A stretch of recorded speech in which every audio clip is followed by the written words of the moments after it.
Hello and welcome to Sips by the Well. I am Janelle. I am your host. And today I have a special guest. Her name is Wanda. Wanda, say hello. Hi. Wanda is joining us. I met Wanda in my Facebook group, The Women at the Well, and she is going to tell us her story about how she got entangled in a deceptive marriage and how she walked away from that and it strengthened her faith in God. So go ahead and let us know. It really strengthened my faith, but it took a while. I was, I'm going to say, I think 18 when I met this person. We met through a mutual friend, and he was a truck driver. My dad was a truck driver. I have fond memories of growing up on the truck with my dad. So that was kind of part of the attraction. Um, because he was a long haul trucker and he offered to show me the United States. And so, yeah, at 18, 19 years old, that was attractive to me. And because I came from a small town and I hadn't got to travel too much out of state. So it was really attractive to, think about being able to go all to these new places I'd never been. And the fact that he was born and raised in the same town that my dad was in Arkansas was also attractive to me because I loved that little town. Um, we'd gone there many times, and I thought, at times I would like to live there. So when he knew my relatives, that was kind of fun. Um, so anyway, we met, and um, I'm not going to say it was love at first sight, but it kind of was for me because I was so young, and we wrote letters because he traveled. Obviously, he called and we wrote letters, and it's been a long time, so it's kind of hard to remember every detail. But I remember one of our meetings that I got to meet him physically. We were sitting in the truck, and he asked me my ring size, and so there was some buttons on the truck. I can't remember what they were for, but I was like, count those buttons and you will remember what size ring I wear. I remember that. So that's kind of what he did. And it went from there. And I honestly don't remember when he proposed to me. I just don't. Too many years. But anyway, we got engaged, and we were engaged for, I'm going to say, maybe 5 months, roughly speaking. Um, I wanted a church wedding, but my pastor was out of town, and for a lot of reasons, we ended up having a wedding at my parents' house. And everything went fine, except for the fact that he came to town on a motorcycle and I had to leave on a motorcycle. But that was interesting. But after that, he went back to start driving almost immediately, and I stayed with my parents because we didn't have a home yet. We hadn't decided where we wanted to live, and finally, we got married in October, and then by April, I was riding the truck with him the whole month of April, and we decided we would make our home in Boise, Idaho, which was a long, long way from Mississippi. A whole cultural shock. Imagine. It really was. But I went out there on a bus, and I was already pregnant by that time. So that was an interesting experience, to say the least. But back to the truck driving part, though, for just a brief moment. Uh, that was really interesting to me because of all the places I did get to see. And I remember we were in California, and I got to see the ocean for the first time, so that was pretty awesome. Oh, wow. Yeah. It really was. It was, of course, it was April, so it wasn't the ideal time to see the ocean, but it was interesting. And then I remember, and this is going to, age the whole thing. But I remember again, we were in California and we had stopped to eat, I think. We were in the truck and there was a young man, I guess. I think he was relatively young. He was sitting, I think, in his carport, but he was playing a guitar. And he wanted to know could he play a song for us. And my husband, being the person he was and his sense of humor, he asked him to play that country song just to swing in. It was real popular at the time. And the look on that poor guy's face, I don't think he'd ever heard of that song. It was hilarious. You just had to be there. But anyway, from that, I went to Boise, Idaho on a bus, and it took, I think, like, I want to say 3 days or so to get there, which was not fun. Um, but I got to Boise and settled in, found a wonderful church, a wonderful pastor and his wife. They just sort of adopted me. And I mean, I was 20, I think, maybe 19, 20 at the time. And I stayed more at their house than I stayed at mine.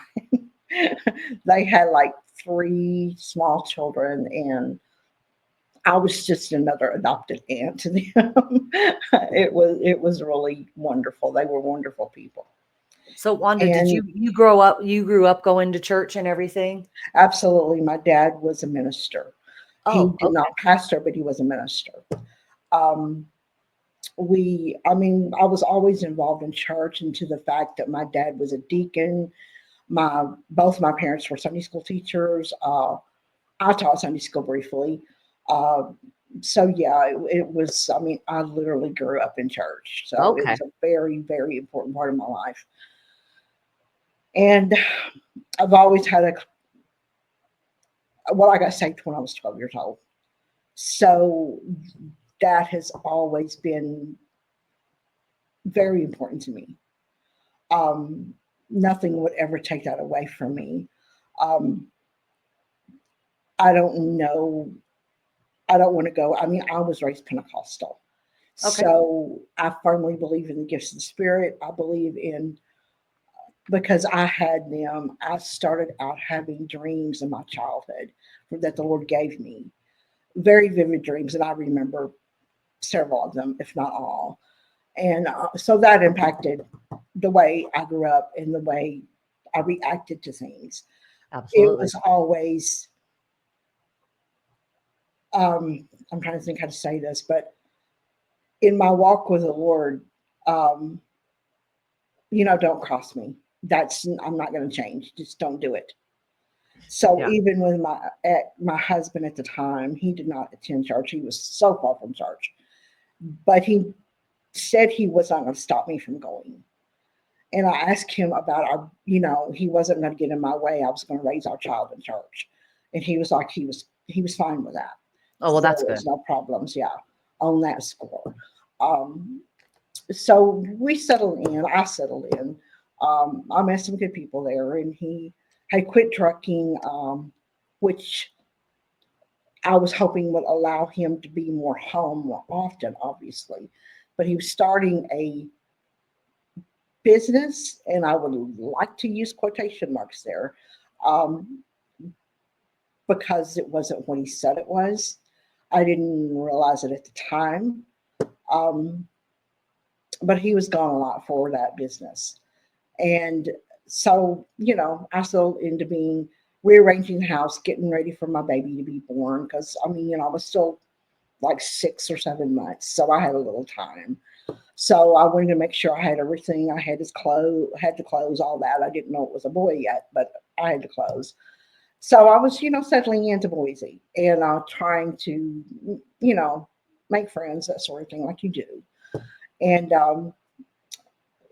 life was, I thought, going fairly well at the moment. um, we didn't, as far as our marriage, we didn't have any issues. We didn't really argue.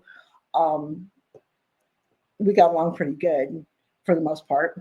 Um, I mean, if you ask him today, I'm sure he would refer to my temper, but that's beside the point. I inherited it. It's not ferocious, but I have a temper. But anyway, uh, so time went on, and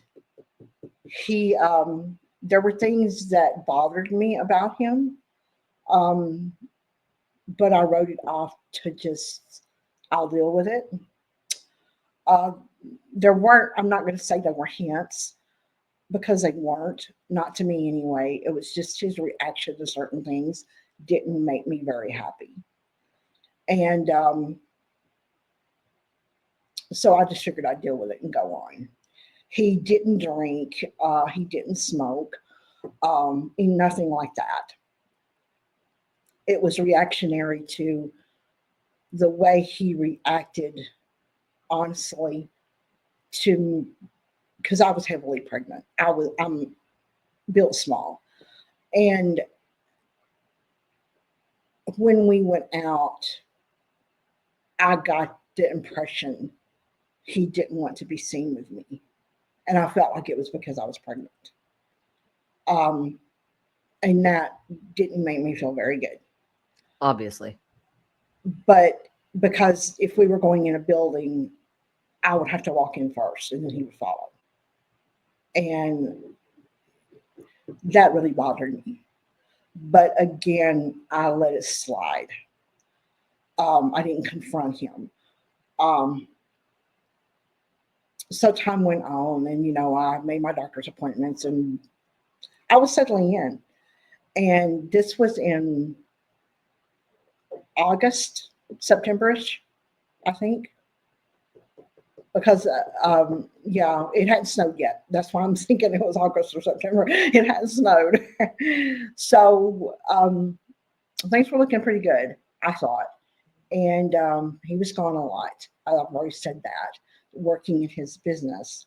So then one day he came home and informed me he had to go out of town for a business trip, and I wanted to go with him, but he said it would only be over the weekend, and there was no use me packing up to have to deal with that trip that was going to be into Oregon and back. And I was like, okay, it's just going to be a weekend. Go have fun. I'll survive. So he left, and he called like you know you would expect. And then the following week, he still hadn't come home. I did not really know where he was. Um, I knew the trip between Oregon and Idaho, but he was driving an old truck, and I didn't know where he was or what had happened. All kinds of thoughts go through your mind. Oh, yeah. Um, so this went on for another. It was into like Wednesday or Thursday the following week, and I still didn't know where he was. And he hadn't called. He hadn't come home. So Now, had you had I the was baby yet at this time? no, no, Okay. You're still pregnant. no. So I was very hormonal, but very yeah. So yeah, I remember going into our back room, and because he had brought in a lot of his things and just put them in the back room. And I said, well, I know somewhere back there, there's probably a family phone number that I can call and see if his family's heard from him. Because let me go back just a little bit. I had only ever met his father. I met no one in his family but his father. Um, and that should have been a clue, but I didn't. So I knew his father was in Arkansas, so I knew he wasn't nowhere near his father. So anyway, I went through some things, and I found the phone number of his mother and stepfather, who were in a different state. I called that number, and his stepfather answered. I had rather talk to, my mother-in-law, but he answered. And I asked for her, and he said she wasn't home. She was out of town for a week visiting her son. And I was like, oh, okay. Um, and then I began to explain who I was. And he interrupted me and said, I don't know who you are or what you're talking about, but you're not Michael's wife, because Michael is married and got a family and they're living in Texas. And I was like, and he said, that's where my wife is. She's with Michael right now. So I'm sitting there on my couch trying to figure out what's going on. And remember, I'm very far away from any family. I'm alone for the most part. That was the week my pastor and his wife decided they were going to be out of town. And my friends from church were also out of town. It was just a bad week. I mean, this was close to Thanksgiving. It was getting in the Thanksgiving period. So I was sitting there holding the phone and I said, okay, I'm going to do it this way. I'm going to describe my husband to you and see if it sounds familiar. So I began to describe my husband and I got interrupted again. He said, you're describing the other son. And he has been playing around Idaho for a while. He said, but he's also with my wife. They're all down in Texas right now. And then he told me his name that I'm not going to mention. Um, he said that he also had a wife and child that lived in the same town they were living in. He said, but they are separated. And I said, well, let me tell you a little bit more and see if this adds up. So I did, and it did. So he told me the truth of everything that was going on that he knew. And I'll put a lot of pieces together in my head that suddenly made more sense than it ever did. And things that had happened. And the fact that, I knew for a fact that my husband, when I was riding the truck with him, had several licenses under different names. Wow. I saw that for a fact. I knew that for a fact. And by this point, he told me, I told him I was expecting, and he told me that he was not going to ever tell me what to do about the situation or about my baby. But if he could advise me, he would advise me to go home to my family. So I hung up from talking to him and I sit there. And, 2 plus 2 equals 4 most of the time. And I began to see and realize things that I'd already picked up on, up to and including the fact that I knew he was also using an alias in the town we were living in. And I knew this business by that point, I'd already figured out that this business we live in a different world than we lived in then. Maybe I can say this, but I knew he was a pimp by that point because I was the person answering the phone for the business. And a man had called. It didn't take long to figure out what he wanted. And I lost my camera. I'm I was just sorry. gonna say, where'd you go? I don't know what happened. I have no idea. Everything's plugged in. I don't know what's going on. I have no idea. Well, just keep talking. Maybe it'll come back on. Anyway, at that point, I realized that Hmm. We lost her. Be patient. Hopefully, she'll be able to hop back on. Such an interesting story. You think you know somebody, huh? Very bizarre.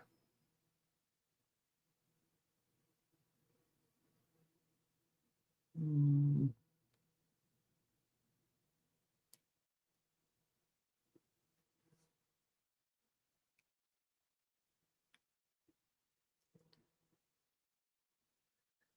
Give her just a couple of minutes. We'll see if she can connect and come back on. Maybe she's having issues with her Wi-Fi or something, or just her computer altogether.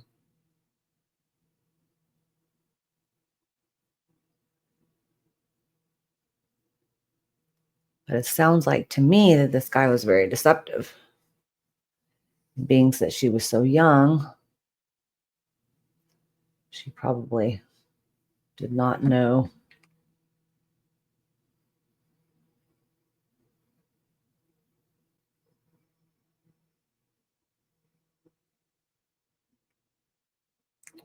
Let me send her a message and see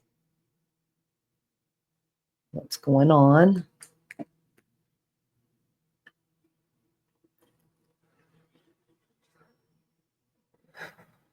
Lord Heavenly Father, we come to you against anything that is trying to disrupt this broadcast. We thank you for the strength that you gave Wanda in her life. We thank you for the testimony that you've given her. We thank you that she clung to you. We thank you that she's going to come back on any second.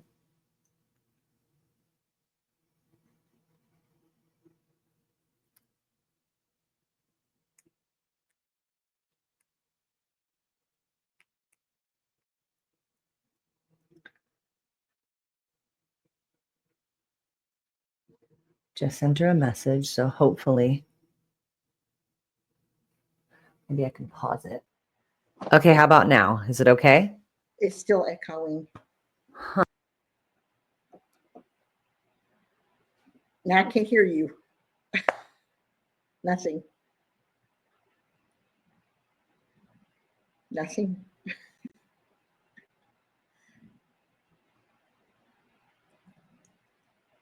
Nothing.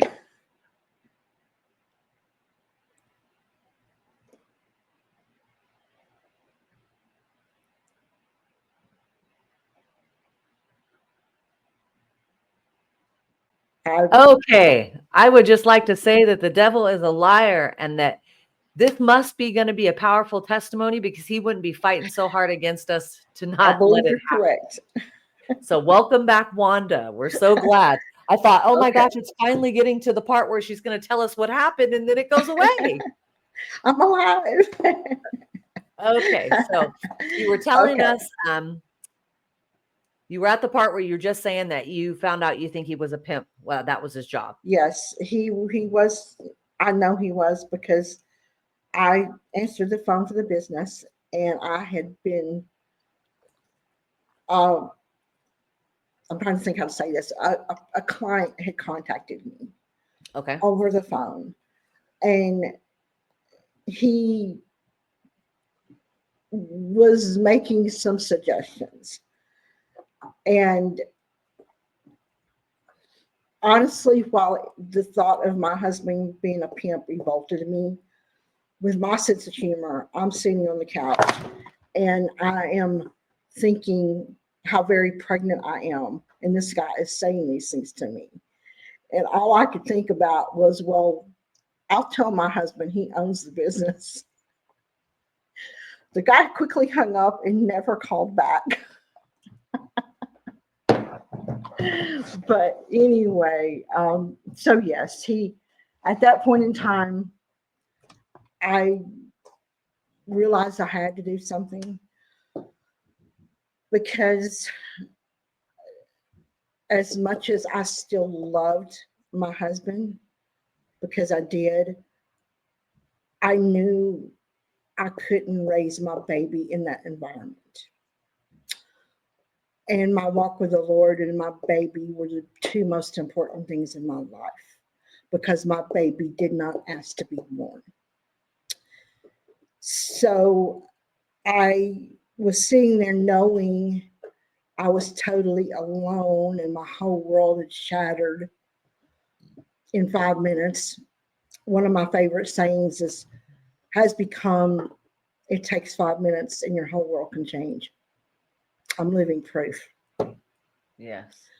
But at any rate, there was no one I could call. But before I found the church I was in, I had visited other churches. So, me being who I am, I reached out to one of those churches just to be able to talk to the pastor. And he didn't know me, but he knew that I said I'd come to his church. And I was explaining to him what had happened. And he told me about a woman in his church. He asked me if I knew her, which of course I did not, but I had seen her, so I knew who he was talking about. I think she played the piano or something. I can't really remember. But at any rate, he sent that girl to my house. She helped me gather as much stuff as I could gather and box it up, put it somewhere. There were things I did not get that I regret, but in the time I was just grabbing everything I could grab. I didn't touch his stuff in the bag. Um, I got my stuff and the baby stuff and the kitchen stuff, obviously, and crammed it into the boxes I'd taken it out of not long before. And I left the boxes and she carried me to her house. And I had to, I stayed at her house for the weekend. Her husband was gone. And, but I had to go back to the house briefly for something I remember. And I had locked myself out. But I knew that the back window in the back room would not lock. So here I am, pregnant as all I can be, climbing through a window to get into the house. Thankfully, no one called the cops. That would have been bad. But anyway, I went back home with her. I called my family, and my sister funded the money enough so I could afford a plane ticket home. And I left. So had you talked to him by this time? No, he still hadn't called. I had no way of calling him. Okay. So I never had that closure. I left without saying goodbye. When he came home, I'd already left. Um, but I think the Lord preserved me from that because if I had faced him with what I knew, he would probably have lied his way out of it and convinced me to stay. Yeah.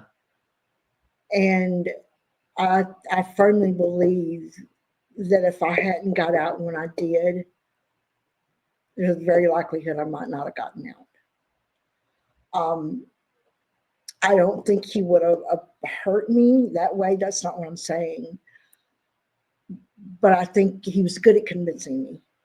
He was really good at making up excuses. And being the fact I was still in love with him, I would have probably believed him until it was too late. So I was back in Mississippi. I'll go ahead and say that part with my family. And I was devastated. Um, my whole world had fallen apart and I didn't know why. Um,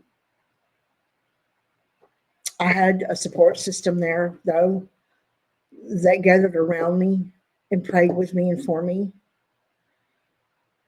And my pastor, I wasn't there at that particular moment, but I heard about it. The pastor in my hometown stood up and told the church that I was home to stay.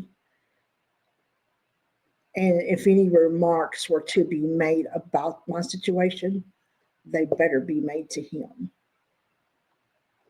That floored me. I was not expecting that. I had already spoken to him and told him everything that happened, him and his wife both. So they were, as I said, very concerned. They were in my corner. Um, so the next, I was like 7 months, 8 months by that point. This was like I was home for Thanksgiving, and the baby was born in February. So I was dealing with that, dealing with my emotions that were all over the place. Um, I Now, don't did he think ever I had, contact you?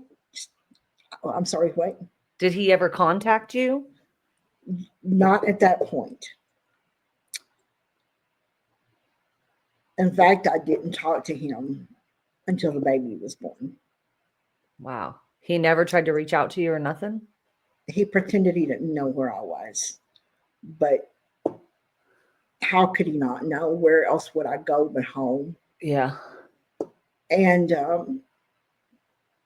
he accused me of taking his things because I'm assuming the landlady came in and helped herself to what was left over. That's the only thing scenario I can think of. In hindsight, knowing that, I'm like, well, maybe I should have taken more.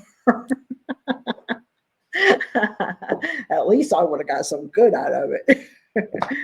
But at any rate, um, so I did tell him I wanted to get an annulment. I was 20 years old. I didn't know. I was told by one of my county's attorneys that if I got divorced while I was still pregnant, that my baby would be illegitimate. I have no earthly idea how true that is, but I believed it at that time. So I waited until after he was born to get my divorce. And in the process of his birth, I almost died, literally. Um, they had called my family in. I didn't know this 2 years later.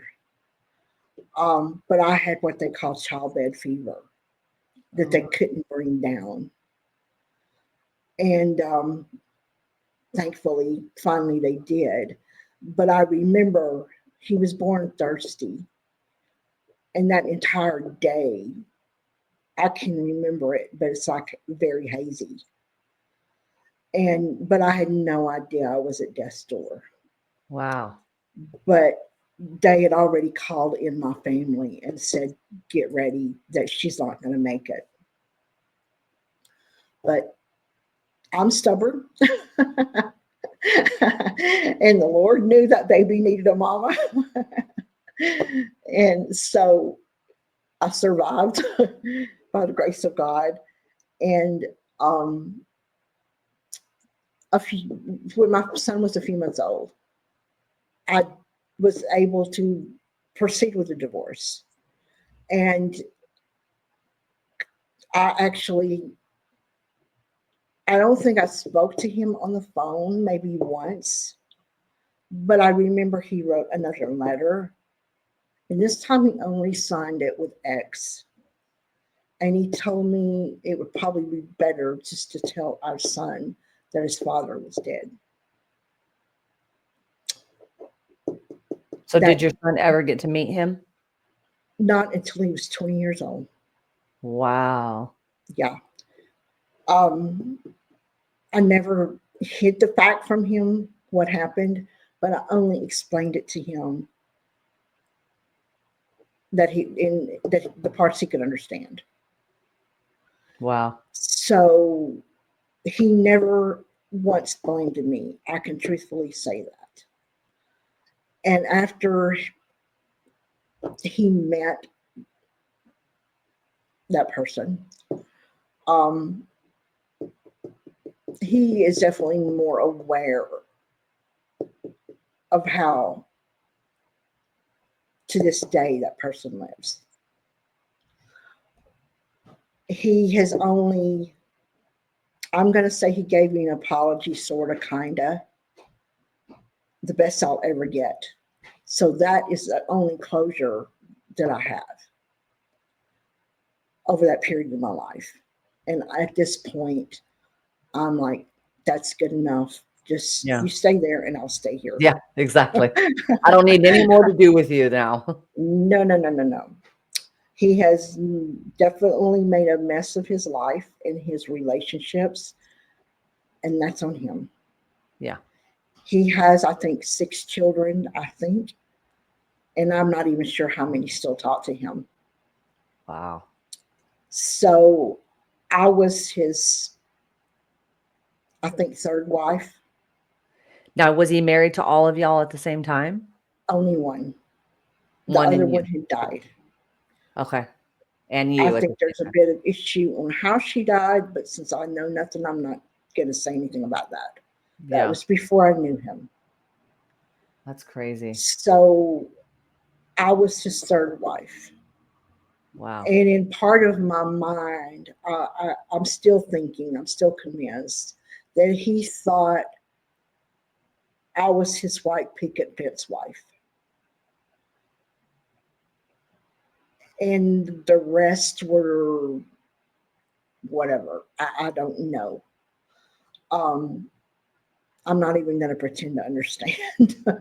I mean, how could you? You think you know somebody, Yes, huh? I'm not. I raised my son for 16 years alone with my parents' help.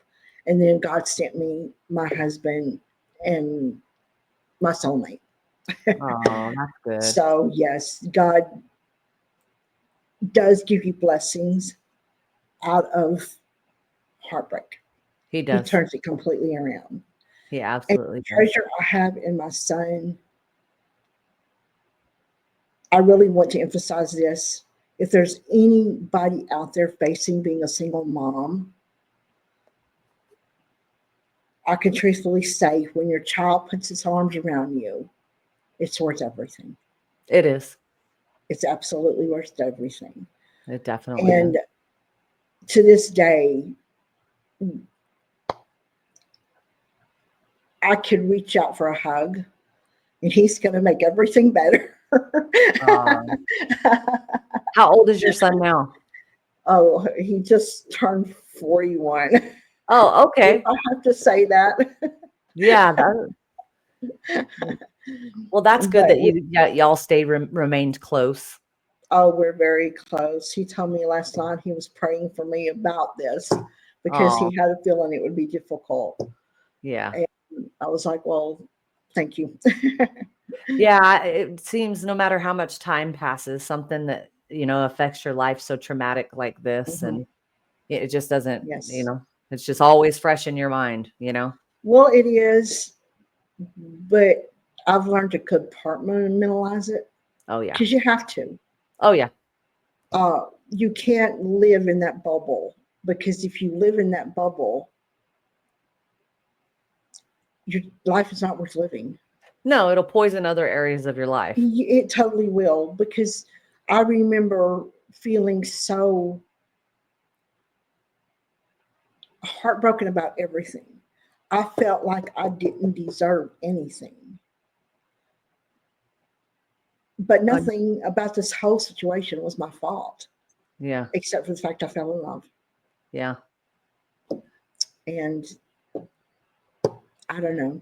Well, I you got a just, beautiful son out of it, so, yes, I did. not all is lost. I mean, it's hard No, to no, no, conceive to no. that No, I multi have a wonderful relationship with him. I have a wonderful relationship with the Lord, and He's brought me through things as bad, if not worse than that. So, life goes on. It does, It unfortunately. absolutely It does. does. It does. But I just wanted to emphasize that no matter how hard your world is right now, God's going to make a way. Where you don't even see a way, God's going to make a way. Just like Always. today, the devil tried to destroy That's this, right. but he didn't.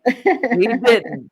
We got He it back didn't. on. I was keeping the faith. I thought, "Nope, I'm not going off of this broadcast." Nope, she's coming back to this. And I just started to pray. I said, oh, I rebuke you, devil. I was doing the same thing. Yes. I So felt like the bizarre. Lord I've never wanted me had to that say, happen. yes, I just felt like the Lord wanted me to talk about this for some unknown reason after all these years. But if it can help anybody, it's worth reliving it Amen. because Well, I wouldn't want anyone to go through what I went through. no, and And it's unfortunate because you were young, but sometimes even when we're older, we ignore the red flags. absolutely, absolutely, it can happen at any age. I Yeah. used to tease my son about, honestly, before you get married, check your DNA because you really don't know. I Really. hate to say that, but I mean, you never know. you don't know. No, you think you And know when I met somebody. my husband now, we joked because I do genealogy, and I got hooked on that a while back. But we were teasing each other, and I was like, due to my past, I want to know your past. Yeah. I'm gonna need to know a background check, buddy. Exactly. I want to Well, know see, and it made you everything. wiser. It made you wiser. Yes, it did. Mm, Definitely. right. But Well, Wanda, I it want to thank you is, so much for coming on here and telling your story and just being so open and willing to share. I know it wasn't easy, so thank you. Thank you for pressing through the technical difficulties that we had and yes. shutting your computer off, turning it back on, doing whatever you had to do to make it work. I thank Yeah, you because I was we like, wait, prevailed over. she finally got to the part where she was going to tell us she can't go away. I got out. I'm alive. Well, I'm glad. If you're watching this on YouTube, don't forget to like, subscribe, and share. If you would like to be a guest, please reach out to me. I would love to give you an opportunity. Revelations 12:11 says, we overcome by the power of the blood and the words of our testimonies. There's somebody out there that needs to hear what you have to say. Thank you for joining us. I hope you come back next week. Bye, Wanda. Thank you. Bye. You're welcome.